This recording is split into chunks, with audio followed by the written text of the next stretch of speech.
Hello guys, how have you been? Welcome to this channel again, and today I'm going to share the banana recipe with you. So I hope you've been well since last time, and I hope you're trying out these new recipes. So please feel free to subscribe to my channel, hit the notification button so that you can be receiving new videos. Anytime new videos come to this channel,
I noticed when you're making banana bread, you can always adjust the sugar to your liking.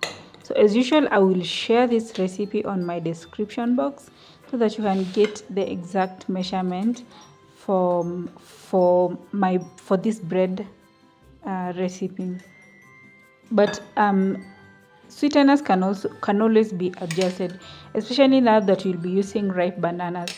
It's already sweet, so if you use too much sugar, maybe you do not like too much sugar in your food, you may find trouble. But if you like too much sugar, you can also adjust it to higher grams.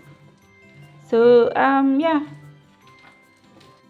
that's all. Otherwise, baking is so much easy. Baking is so much easy, and it's also therapeutic. Smelling this smell of freshly baked things like bread and cakes, it's always therapeutic. It leaves your mind kind of healed. Yeah. So let's bake more. In case you have a better recipe for a banana bread, for making this particular bread, you can also share with me, or you can also tag me on other creators who have done something similar. So in no time our bread was ready, and let's just say part of my adulthood was healed by just looking at this, and it smells so nice. You know the cinnamon? Yeah, it smells so nice. So let's dig in.